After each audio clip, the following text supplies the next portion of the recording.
Today on Business Success in Six with Stacie, I have Jeanette Burlingame here from Sparta Soda Works in Sparta, Wisconsin. Jeanette, thanks for jumping on with me. Oh yeah, thanks for reaching out. I am so excited. You just opened your doors on June 10th of this year. So if you don't mind, can we talk about your experience in Sparta Soda Works? Yeah. It was a long process actually. We purchased the building 2 years ago, and so this whole time we've been business planning and kind of getting all the back end stuff set up, and then the remodel took about 9 months. It's actually not 100% complete yet. Just kind of long lead times on things has left us without our air conditioning unit. We have like a temporary one in place, so it's not Okay. disgusting in here. But if you can hear any like loud humming in the background, we have just a giant fan kind of hooked up to a generator in the back. So yeah, Wow. it's been an incredible process of. I feel like with we started. It's kind of funny because we also own beer shop here in Sparta, and when we opened beer shop, it was just Wisconsin had just opened up post pandemic, and we were like fortunate enough that we'd already planned all this great outdoor space, etc. But it's like the worst possible time to open a bar, right? And then we decided to open this place, and it's a restaurant. We've got 26 employees, and it's a major construction. Meanwhile, construction prices are skyrocketing and employment, like it's impossible to find people to work for you. So we Wow. do seem to find the worst times to start businesses, but we're doing great so far. That We run is a wage awesome. model, so yeah. I was gonna say So we operated with a fair wage model, so we actually haven't had any like hard time finding employees. So yeah, and for our viewers that don't know what that is, we talked about that before I actually pressed record. Will you share what that fair wage model looks like? Because I think it's really, really important and powerful. And I know that your business, you want it to be a sustainable business, and part of that is keeping employees. So I'd love for you to share with our viewers what that means. yeah, absolutely. And I think one of our challenges actually was really finding out what that meant for us because there are businesses, and especially in major cities, that operate under fair wage policies, but there is no like this is how you do this. And so for us, we kind of made a decision. Um, we pay our employees fairly. They don't, so basically their wage isn't dependent upon them getting those tips. Um, and we set our menu prices. The way that we make that work is we set our menu prices so that wage, so that we can guarantee based on our profits, we can guarantee that wage as opposed to our employees. I mean, most of the time, a lot of people might not even know this, but in restaurants, they're paying $3 to $5 an hour for front of house staff, Right. and then the folks who if you work a slow shift, literally you're getting $3 to $5 an hour, and they have to rely on working the very busy shifts to be able to like make ends meet. We pay $17.50 an hour, front of house, back of house, everybody. And then if we do, because a lot of customers still tip on top, even though we say that it's not, really expected. Yeah. Those tips get shared with the entire house. So So cool. kitchen isn't getting tipped out, but we tip our kitchen. And basically, it's based on how many hours everybody works. So, and that generally adds another $3 an hour to everybody's wage at the end of the pay period. How cool Um, is that? so that way, our employees are able to rely on their hours and they're able to plan for the future. They're able to, put money away because they know how much is coming in on a weekly basis. Absolutely. Yeah, and I think about the customers that are tipping more too. And they're probably tipping more because they believe in what you're doing. They believe that everybody deserves to know that they're going to be able to pay their bills and, pay for that air conditioning or heat or electric at the end of the day. So from a social responsibility point of view, I think that's absolutely incredible what you're doing. Thank you for sharing that with our viewers. I think Yeah. yeah, really, really cool.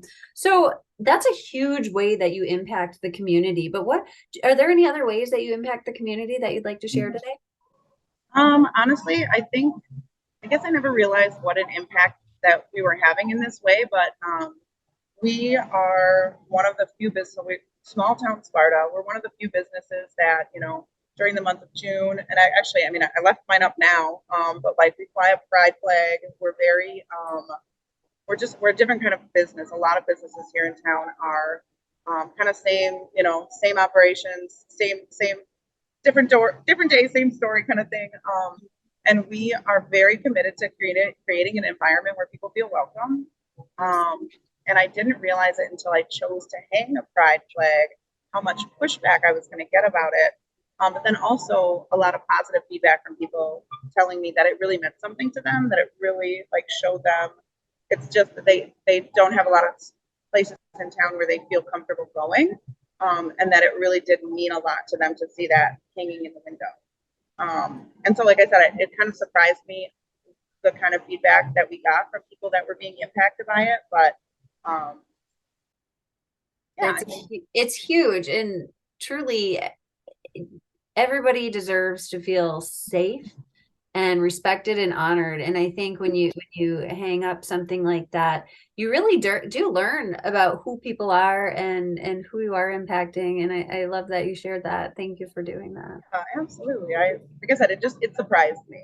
I didn't think that it would be such a rowdy decision to hang a flag in the window. But it ended up being really impactful. So cool. So you talked a little bit about one of the challenges that you have faced in business. What is another challenge that you have faced that other business owners could learn from, especially, starting out in business? I think that, so like when I'm running this fair wage model, I kind of had this idea that it would just be it was very simple to me. It was very like, I'm being very respectful of my employees. And I just kind of automatically assumed that it would be this mutual kind of reciprocation. I knew there was going to be a little bit of, some folks aren't going to work out. Like, we're going to hire somebody and for whatever reason, schedules aren't going to align or, whatever. But throughout the process, the way that has happened has caught me off guard a little bit sometimes, like either people kind of taking advantage of what we're doing and like demanding only these certain hours and not kind of be willing to work with us as far as that goes, or folks who come in and they just kind of like,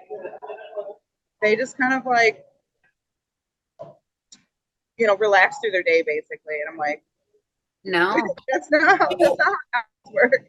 Like, we have set aside time for you to take a break every day, you get your shift meal, whatever. Like, but when you're working, you're working. And let's try to be efficient and let's try to, attention to detail on some of these things. And then folks that just, again, there's a little bit of like taking advantage this way that I didn't expect.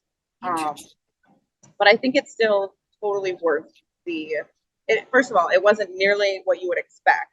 Okay. Like, that was, I think, what I heard a lot from other business owners when I was talking about the fair wage model was like, well, don't you think people are going to just take advantage of that? Like, you're whatever. And I thought, absolutely not, ever, because I can be naive that way. Yeah, your glass is half full.